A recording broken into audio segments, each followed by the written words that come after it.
Now, not including your deposit, how much do you think it actually costs to buy a commercial property? Hi, I'm Jared Krause. I'm the co-host of the Property Pals Australia podcast with Sam Powell. And in this episode, Sam and myself speak to Steve Palise, who is the founder of the buyer's agency firm Palise Property, where they've helped people helped over thousands of people buy properties for clients. And he's also the author of the book Commercial Property Explained Simply. And in this podcast episode, Sam, myself and Steve talk about what size deposit you need to buy a commercial asset, how you can get that deposit, a few different ways, and also the loan to value ratio for commercial properties, which is different to buying residential properties. And there's a reason why. We also talk about financing fees, like all the transactional costs of the actual purchase of the property, not including the deposit, like financial fees, stamp duties, rates, conveyancer rates, building and pest reports, and valuation, and a bunch of other entry costs for buying a commercial property. We also discussed the back of the math envelope percentage of purchasing costs based on the price of the property, which is valuable to know. It's a quick way to get the entry cost to buying a commercial property without considering the deposit. We also talk about the cost of setting up a purchasing entity like a trust or a company, for example, as well. And lastly, we chat about the holding costs of owning a commercial property. Everything from your land tax bill to property management fees, and even the cost of value adds, valuations, and restructuring your loans or refinancing, pulling equity out, all those things. So there's so much value in this podcast episode.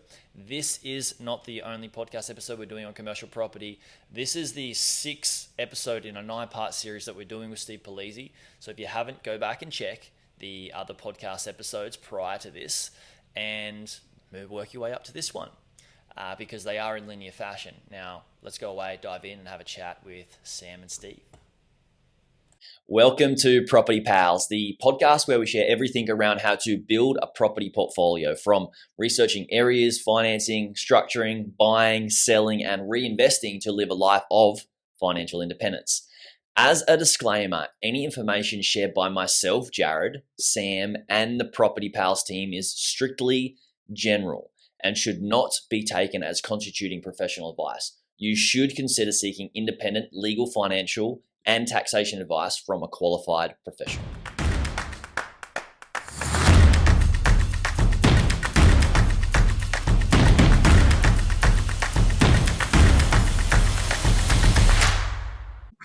Get it all out before the recording starts. As long as it's not on air, you can say whatever you want. Hey, welcome back, everybody. It's great to be here. Welcome back, Steve. It's good to chat to you about commercial. Today, we're going to be chatting about commercial property transaction costs, so the entry costs, and then also the holding costs. Typically, not the holding costs. Typically, not for the owner if you have your arrangements put in place, but transaction costs. What are we looking at in terms of like how much it costs to buy a property? And let's stick with maybe a basic property valuation with easy numbers. Geez, you're straight into it. Hello, how are you? I'm well, thanks. Good. How are you doing? Yep, cool. Yep, sweet. How's the weather? How's the weather? The price of bananas. There we go. We need to milk everything from you as much as we can in this short time frame we have. Sorry, mate. No, what the listeners don't realise, we chat beforehand for quite a lot, so it's not straight into it. So, all right. I reckon, good buddies. This is the 6th one in, and yeah, I really enjoy hanging out with you guys off air. It's great, and on air. I wish I could say the same. It's a case. It's a day by day, case by case with me. So, this is good fun. There's a reason why I've given my time to kind of do these, and vice versa for you guys to interview me. So it's good. But so let's get into it. So to answer your question, was it purchasing costs? Yeah, entry costs. Okay. Yeah. All right, entry costs. So I'm going to break this down into 2 parts. First one is deposit. So everyone knows you need some form of deposit. Really? The main, well, not always. Case by case, Sam. Case by case. There are 100%, 105% loans, but the main difference with commercial is you need a bigger deposit. So at the moment, there's 4 or 5 lenders doing 80% loans. So like ANZ, BOQ, Liberty, Think Tank, doing 80% loans, full doc. So you can get 20, 25, 30-year loans, full doc. That's the maximum you can get LVR. Most of the other lenders, you're talking 70%, some of them 65%. So there's a much bigger entry cost to commercial. And this is probably the biggest negative with commercial, because you go buy $1 million property on a 70% LVR, you've got 300 grand just for the deposit. And I'm not even talking the other purchasing costs, which is going to next, like stamp duty and like the actual other costs. So there's a big chunk of money. There's more skin in the game. Yes, you can still pull equity from another property. So you can pull 30% out from a residential. So it doesn't necessarily have to be physical cash that you have in your pocket. So you can leverage, but the LVRs are generally lower, which means price to entry is a lot harder for commercial. So that's the big one, the deposit going into that. And then that flows on to obviously the general acquisition costs. So everyone knows stamp duty, generally around 3.3 to 3.5%. However, check with the local state that you're buying in what the stamp duty is, because some people fall into a trap. There are some higher stamp duties for some certain type of commercials. Inversely, ACT, South Australia, under a couple mil, 0% stamp duty. So there's no stamp duty at all. That's probably a benefit over the residential. So that's part of look at that. But then general acquisition costs, you do have the same as residential. So you've got conveyancer, got build and pest inspection, you have a body corporate report. The main difference is you actually have to pay for a valuation with commercial. So residential, they do a desktop kind of comparable where they go, oh, yep, 3-bedroom house sells for this. This, they sort of do like half of my due diligence report. They check that, like, they risk the property, who the tenant is, comparable sales, rentals. That costs generally between $800 and $1,500 for a mum and dad type client, like property, like a kind of 500K to 2 mil type one. The points to point out though is conveyancing costs a little bit more as well because it's more involved. So where resi, you're like, oh, I can get this for $1,400. Don't go to a conveyancer that charge $1,400. You're probably looking around $2 to $4 grand, including the searches and lease reviews and things like that. Some of the bigger ones, you're paying $7 grand, $8 grand, $9 grand, etc., because there's multiple lease reviews, there's higher risk, more searches and things like that. So bit more kind of fat you need for the conveyancing and the valuation. And then one that sometimes gets forgotten is there's loan application fees for certain types of loans. So that can be a percentage as well, which that can sneak up on you as well. Like that can be 0.5% here and there. If you're a foreign investor as well, it's even larger. So they're the main kind of purchasing costs. And then, like I said, the searches. And then if any like insurances that you want as well. So if you want to get like some form of protection for the insurance, like loss of rent and things like that, you've got that as well. The other big one is machinery breakdown. So like that's the one we generally encourage. If you're buying a property with a really expensive refrigeration or aircon system, to risk mitigate and have a buffer, you can get insurance for that. So if it blows up and the tenant's not there anymore, you're not left with a 50, 60 grand bill. Yeah. So insurancer. Wow. Okay. You just went through it all.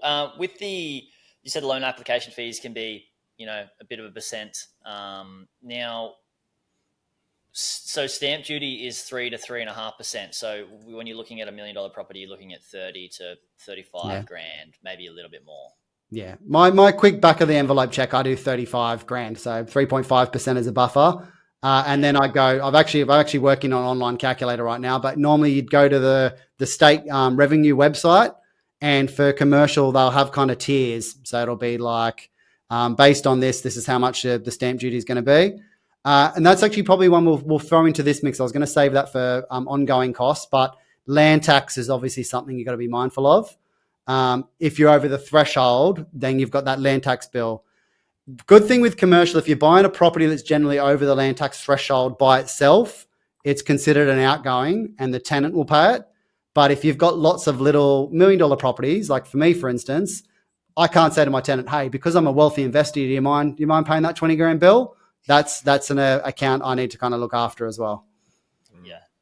I would also add to transaction, like in the entry cost is, I think it's necessary. You're not going to say it, Steve. Well, you would be an advocate for it, but it's buyer's agent fee. I think that's absolutely imperative. I wouldn't be buying property. I don't even buy resi without a buyer's agent, let alone commercial. So that's definitely a fee that needs to be considered, I believe. Yeah, and again, just budget that based on who you're kind of talking to. Talk to multiple buyers agents, work out. But as we've mentioned previously, don't do it based on the fee. Do it based on the quality of service, because in the long term, 5-10 grand here and there when you've got a property that's performing much better. Even like, have you done the exercise where you have like $1 million property and you change the growth rate by like 1 or 2% over 10 years? It ends up being like 150 grand, like just from a buyer's agent getting you 1% more capital growth per year.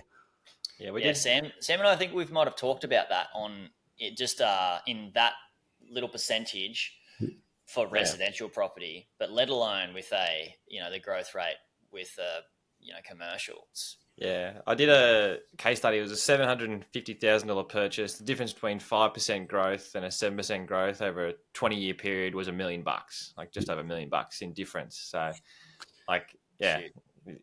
It's one of those ones where we mentioned, like, where people go, oh, I'm chasing cash flow, I'm not capital growth and things like that. Whenever people ask me, like, oh, Steve, do you prefer cash flow or capital growth? I talk about return on investment. I don't care about any of that. I'm buying a vehicle that's supposed to give me as much wealth as possible. Where you tailor that is based on your lifestyle. So, like, for me personally, where I'm at in my life, I actually don't care about net wealth. I care about cash flow, because that lets me travel the world and keep gallivanting around doing the things I want to do. But I don't yearn to have a $20 million portfolio. I yearn to have a 300 grand passive income and keep doing what I'm doing. So that's the kind of like what you're trying to achieve over what time frame. And then you marry that up with what you've got to work with in regards to your finance. Mm-hmm. Go back to the purchasing costs too. Like, is there a blanket, back of the envelope figure of 5% on top of the purchase price? Spot on. 5% is what I do first check. But then as soon as you start talking to an agent and doing like, getting pretty close to making an offer, you'd be silly not to start doing all the other calculations. Like, there's plenty of spreadsheets online. If you go on my website, I've got all the spreadsheets to work out cash flow, pay down calculators, purchasing costs, all that type of stuff. It doesn't take long. It's like 5 minutes of your time to kind of get your head around it. You should sort of already know that anyway, because before you set your purchasing price budget, you know generally what at that max budget, what they're going to be. So you're hopefully buying under your budget, and then it should be less, and that's just going to be more of a buffer. It sort of leads into, for people that are thinking about going it alone or going down the path, is that you've got your initial deposit of, say, 20%, and then you've got to have that initial cash to pay for that extra 5%.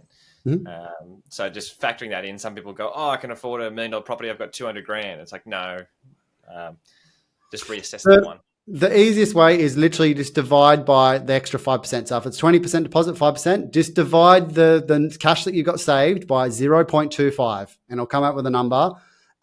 If you want to depend on your personal circumstances, if I was a mum and dad client with 5 kids, I would want a bigger buffer, because I know there's going to be more costs that pop up. So I'd probably say divide that number by 0.3, 0.35 to have that 10% buffer. But again, guess what I'm going to say, Sam? Case by case.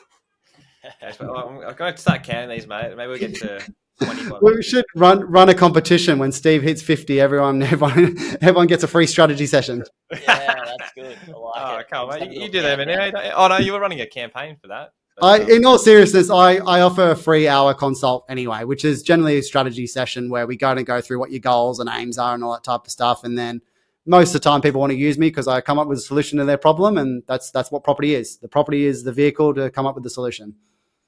Yeah, nice. Well, there's your purchasing costs. That's sort of, obviously, if you unsure of what they all are, then rewind and listen to it, because we're looking at valuation 800 to round up $2,000 for your basic sort of 500 to $2 million property, legals 2 to 4K, stamp duty 3 to 3.5%, property manager. I mean, that's not really transaction. That's probably more your holding costs, which we'll jump into next. But there's a few fees there, 5%. Add that on top of your purchase price, and factor it all in. And Steve's got some really great calculators. Jump on his website, download them. But do you want to jump into the holding costs, which will be the next? Yeah. So there's sort of some secret ones, and then there's like the general statement that I made. Joe, do you want to say something? Yeah, sorry, I was just thinking like if you are buying commercial property and you want to put it in a trust, you might have that as a setup as well, and it might be anywhere from 1,500 to $2,000 or whatever, depending on if you're going to get a trust with a corporate trustee. Something to probably put in there too. Self-managed super fund, obviously, as well, is another big one. If you're setting up on that entity, setting up a company, a lot of high net worth clients of mine buy into company structures. So yeah, that's a setup cost as well. You got to take into account. So good spot. Well, what else before? I must have jumped the gun. What else we got? Is that we covered everything? I think we're pretty good there, actually. Yeah. What do I you think Steve? we are. Yeah, I think we're probably all right. Yeah. Yeah. Holding costs. You're right, Sam. We're on the holding costs. No, it's all good. It's all free flowing. I'm here to have the banter. Yeah. All right. So the general blanket sales statement for commercial is you don't have any holding costs because the tenant covers 100% of the outgoings. So council rates, water rates, insurances, maintenance, all that type of stuff, they cover that. What about land? Land tax as well, if the property is generally over the threshold. If not, when I'm doing my calculation, I will work out what the net return is anyway. So I'll kind of take into account the same as if I have a gross lease. So i.e. gross lease is they're not paying those outgoings. They're just giving you a lump sum and you have to pay them. I'll then subtract all them off and then work out the net yield based on my decision if I buy the property or not. But that's the main benefit of commercial is the tenant also looks after all that stuff. So there's no there. About 50% of the time they even cover the property management fees. But that's the first one we'll mention is you still pay property management fees 50% of the time. That's there. Generally depend on what purchase price is at. A property manager wants to earn about $3,000 to $5,000 a year for managing the asset. So the percentage is kind of scaled based on the rent that they're getting. For mum and dad up to $2 million, you're probably looking around that 7 to 9% property management fees. That gets lower as you move up. If you start buying like a $5 million one, it starts to drop to like 4%. As always, they're all always negotiable, but similar to like the buyer's agent argument, you are silly if you try to go to an inferior property manager to save $500 a year because I can tell you now, you'll get more headaches from it. There's actually, even though the tenant does a lot of it, there is so much that the property manager looks after that you're not aware of. Like even stuff like routine, like inspecting the fire extinguishers, for instance, making sure they're regularly inspected because tenants get lazy with that stuff. They don't care. And if you're an owner that doesn't know that stuff, how do you know if the extinguishers haven't been checked for 5 years? The place burns down and then all of a sudden you're arguing with the insurance company of whose responsibility it is. So even though it's probably the tenants, I do not want that like on my rap sheet. I don't want to have to be going to tribunals and laws. And if someone dies, then it's even a bigger issue. So having a good property manager cover all that type of stuff is just the best way forward. It also adds a layer of protection between you and the tenant because I find tenants cry poor and a good property manager can almost play you off as the bad guy and them as the good guy, which I'm actually okay with, where they're like, we want a rental reduction. And the property manager's like, oh, talk to the owner. And then they go back and go, oh, no, they can't make that work because of interest rate rises, blah, blah, blah, blah. It adds almost like a negotiation tool for it. Yeah. So would you recommend property managers all the time? Or is it sort of case by case with the asset? I'd say there's very few people that know how to property manage their property better than someone who does it all day, every day. So you'd be silly not to do it. Most of the time it's the cost that people are, I don't want to pay this money. And I'm just like, spend that extra time doing something else that makes money. Like if you run a business, go pack shelves at Coles one night a week. You'll make up that $5,000 and you'll have a professional doing it for you and you won't stuff it up. So yeah, always recommend using professionals. It's like with anything. When people go, oh, I'm going to get my own finance. I'm just like, you're an idiot. And when it's actually free. Normally. Yeah, that's the baffling. Even I get sometimes it's not ill intent. Like there'll be like one of my clients is a business owner and they've been banking with a certain bank for the last 10 years and it's ease. Like the bank will say, we'll give you this. And then I'm kind of like, for the sake of 2 or 3 hours work at night time and giving documents to a broker, why would you not want to potentially look at saving yourself 10, 20, 30 grand a year in interest rates? Like that's a holiday to the Maldives once a year. Like look at it that way. Yeah, for sure. Yeah. So property manager, absolutely critical. What sort of holding costs is there any unforeseen holding costs? You got the land tax and then the property manager. Probably might catch people off guard. Property management releasing fees. So that's the one. So similar to how residential has you pay the property manager 2 weeks rent every time you get a new lease, property management will take significant part, generally between 10 and 20% for the first, for basically releasing fees. That fee changes based on how long the lease is though. So it's cheaper if it's a really long lease. If it's a shorter lease and they know they're going to have to, like, so if it's 12 month by 12 month, they're going to want to take more because they know that and in 12 months, they're going to have to talk to the tenant again, get them to sign a new like option, et cetera, et cetera. So that's negotiable as well. But that's the one I probably get the most emails about when people get shocked. Like, oh, Steve, you didn't tell me I'm going to have to pay 15% when I get a new tenant. So that erodes your yields a little bit. So that's probably the sneaky one that 99% of investors forget about. Is there a fee from the property manager as well, just for the CPI increase each year? Like, do they hit you with a fee to roll over that? Yeah, it depends on how it's structured in the lease as well. Where there's going again, and this is where it gets complicated because they've all got their own like table of schedules with like how it changes, and some don't charge you for it, but they charge a higher percentage. Other ones will like charge you like admin fees, or there's all of a sudden be a random $30 office admin fee on the thing, but it might be like 0.2% cheaper than the competitor. So I always just try to work out what the total is. And most of the time they won't even tell you. They'll kind of hide it in like a big schedule. I just say, what would be my end of year fees? And then they'll come back and say, oh, it's this. And you're like, well, you haven't added this, this, and this. And then they'll give you the real number. But again, just use someone who's reputable, like, and without sounding arrogant, like you should not be making this decision based on a few $100s. Basically, I would be pestering the property manager based on how many properties they're managing, how many like people in the staff do they have, what system do they use for like managing it, like when do they change property managers on how many clients they have, or how do they kind of do it that way. I focus on that stuff as opposed to what the actual fees are. Yeah. And then another thing that comes into my mind is refinancing in the future as a cost as well. Like if you need to get that full valuation, then that comes into play as well, or is the broker pay part of that? What's the situation with No, that? so that's a good one. So if you want to refinance a property with another lender, especially, you will have to pay that again. That obviously pops up quite a lot when you've got like a lease stock loan. So if we buy a property and the lease stock loan is 3 years and you get a 3-year loan, that's one of the ongoing costs you need to take into account. That extra $2,000 every 3 years. It can also be an opportunity though, because you're obviously refinancing the property and the valuation comes in higher. You can pull out some equity and go on the next lease stock loan, or you might have enough serviceability at that point to then change over to a full doc loan and get a lower interest rate. So, but yeah, spot on. I actually would have forgot that one on this podcast. So good pick up, Sam. Well, I'm a valuer, mate. So, but yeah, interesting points. But you mentioned if you change banks, like if you stayed with the same bank and did a refinance and got a valuer out there, do they cover that cost, or is it still? No, they bank because it actually is a lot of work for them. Like they have to actually have someone. They'll literally give you like a 20, 30 page report. Like they'll go through and risk profile everything, look at all the comparable sales.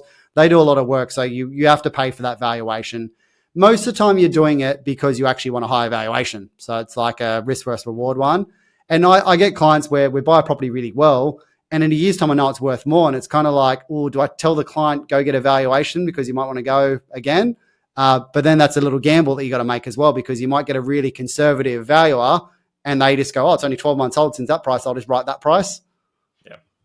So. Yeah, but it's case by case with the valuers, mate. They might just chuck in a little bit of a growth rate on top of your purchase price. But yeah, there is a lot of work that goes involved. One of our good mates, Jake Lambert, he's commercial valuer with Heron Todd White, and we had him on the podcast and we sort of run through this, the in-depth that like it's pretty good value for like the $1,500 that they charge, given all the work that they do. But yeah, different valuers have different mindsets, and that's, I guess, if you are thinking why, it depends on what period of the cycle that they've been through, their age. Some are conservative, some are too optimistic. It's just like anything, right? There's good, there's bad, and there's average in every industry. Yeah, the hard thing is, spot on. So it's like buyers agents. There's good ones, there's bad ones.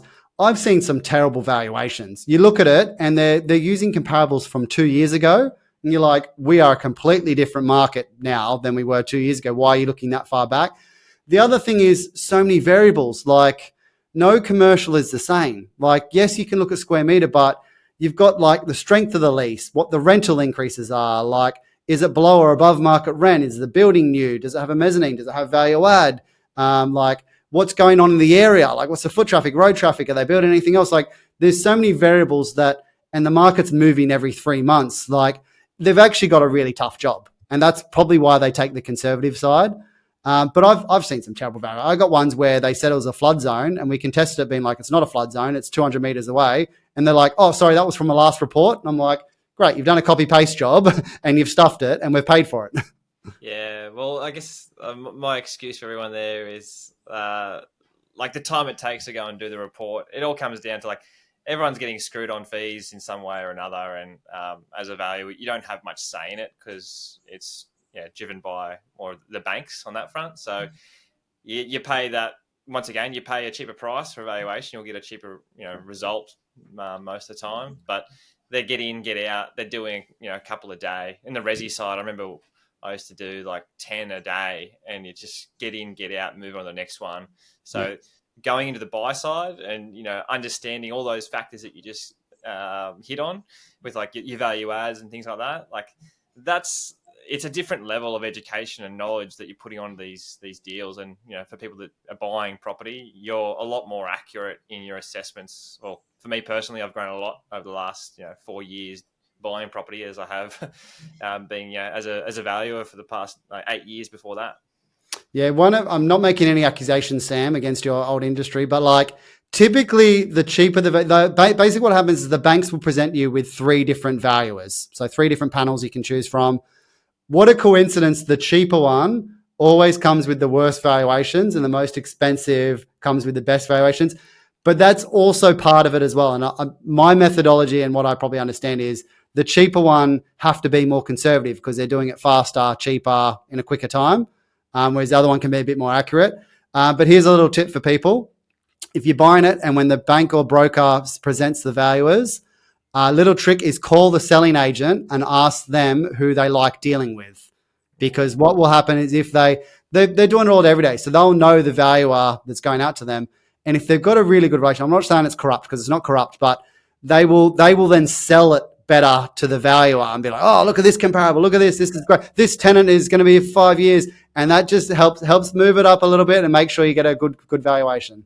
Oh, another little tip would I'd jump in is if you've got a past valuation too from a valuation firm and it is on the conservative side, they look at what they've done in the past, and it's harder to justify a higher figure if the market value or the contract price is 20% above what the last valuation was 12 months ago.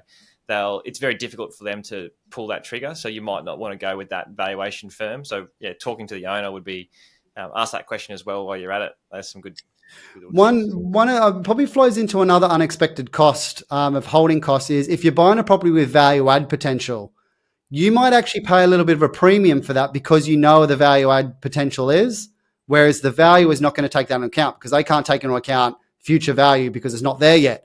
So you might be like, oh, this one I can actually build, 2 stories above this retail shop or residential on top or whatever it may be. The value's not taken into that account. So you might actually get a short valuation on that one, knowing that the 20 or 30%'s coming down the track when you actually do the value add. So that's probably the one you've got to plan for as well. So an ongoing cost is doing a value add on the project, whether it be adding solar to the roof or the mezzanine or just refurbishing the shop or things like that. So I'd plan for that.